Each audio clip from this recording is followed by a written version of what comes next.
আসসালামু আলাইকুম, welcome back to my channel Sharmi Islam. আমি আপনাদের আজকে কোনো রকম ঝামেলা ছাড়াই চুলায় একদম পারফেক্টভাবে বার্গার বান তৈরি করে দেখাবো। আর এই বার্গার বান তৈরি করতে আপনাদের কোনো রকম মথামথি করতে হবে না।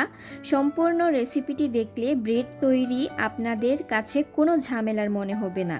আর এভাবে ব্রেড তৈরি করতে পারলে আর বাজার থেকে বার্গার বান কিনে খেতে হবে না।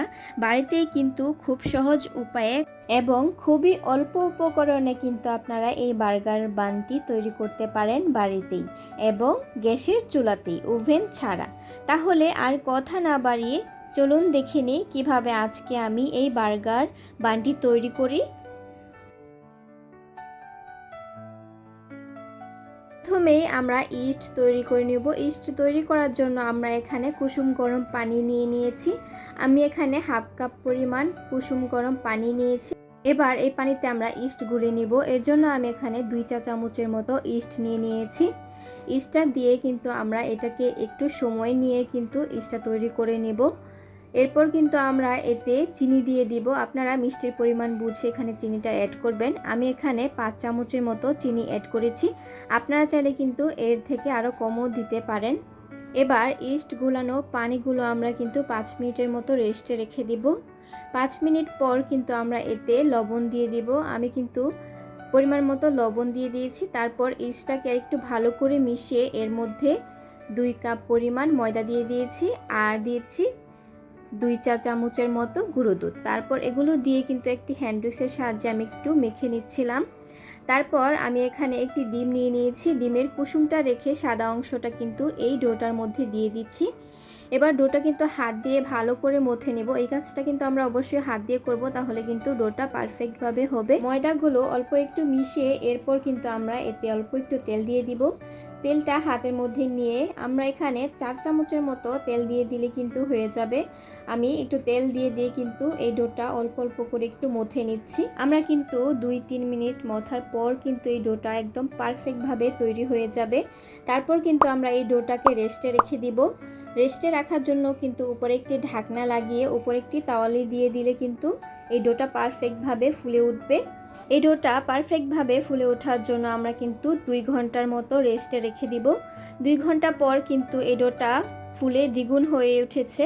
দেখতে পাচ্ছেন আমি কিন্তু হাত দিয়ে আরেকটু মথে নিচ্ছিলাম।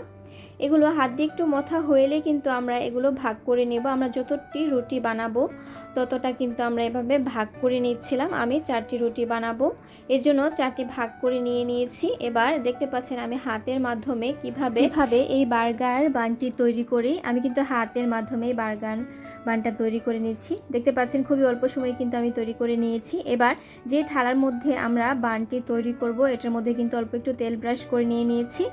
এবার সবগুলো কিন্তু একটু ফাঁকা ফাঁকা করে রাখতে হবে, তা না হলে কিন্তু ফুলে উঠে কিন্তু একটির সাথে আরেকটি লেগে যেতে পারে। এর জন্য আমরা একটু ফাঁকা ফাঁকা রেখে দিব। এবার আগে থেকে যেই ডিমের কুসুমটা রেখেছিলাম ওইটা কিন্তু উপরে দিয়ে দিব। এটা দিয়ে দিলে কিন্তু ব্রেডের কালারটা খুবই ভালো আসে, এর জন্য আমি এটি দিয়ে দিচ্ছি। আমি কিন্তু একটি চামচের সাহায্যে এটি দিয়ে দিচ্ছি। আপনারা চাইলে কিন্তু ব্রাশের মাধ্যমেও এটি দিয়ে দিতে পারেন। এবার আমি কিন্তু এখানে কিছু সাদা তিল দিয়ে দিচ্ছি। এখানে সাদা তিলটা দিলে কিন্তু ব্রেডটা দেখতে অনেকই টেস্টি লাগে, এর জন্য আমি একটু সাদা তিল উপরে হাতের মাধ্যমে দিয়ে দিচ্ছি। তো এবার রুটিটাকে কিন্তু আমাদের বেক করার পালা। রুটিটা বেক করার জন্য কিন্তু আমি একটি ডিপ হাঁড়ি নিয়ে নিয়েছি এবং হাঁড়িটাকে 10 মিনিটের জন্য প্রিহিট করে নিয়ে নিয়েছি। এবার হাঁড়িটার উপর যে থালাটার মধ্যে ব্রেডটা বানাবো ওই থালাটা দিয়ে দিয়েছি। দেখতে পাচ্ছেন 10 মিনিট পর কিন্তু আমাদের এই ব্রেডটা ফুলে একদম বড় হয়ে এসেছে। আমি আরও 5 মিনিটের জন্য কুক করে নিব, যতক্ষণ না পর্যন্ত উপরে একটি সুন্দর কালার চলে আসে। আর অতি অবশ্যই কিন্তু আমি যে ঢাকনাটা দিয়েছি এই ঢাকনাটার ছিদ্রটা আমি একটি কাগজ দিয়ে বন্ধ করে দিয়েছিলাম। এই তো আমাদের ব্রেডটা কিন্তু একদম পারফেক্টভাবে তৈরি হয়ে এসেছে। আমি প্রায় 17-18 মিনিটের মতো এটিকে কুক করে নিয়েছিলাম। এবার আমরা কিন্তু চুলা থেকে নামিয়ে ঠান্ডা করে নেব।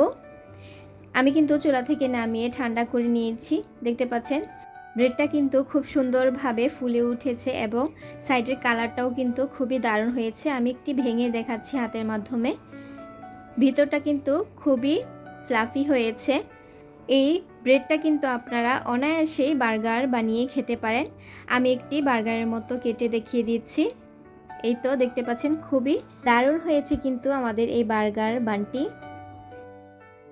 আমার রেসিপিটি ফলো করে কিন্তু আপনারা বাড়িতেই খুবই অল্প সময়ে এই বার্গার বানটি তৈরি করে নিতে পারেন। আপনাদের কাছে কেমন লেগেছে এই বার্গার বানটি আপনারা কিন্তু অবশ্যই আমাকে কমেন্টে জানিয়ে দিবেন কার কেমন লেগেছে।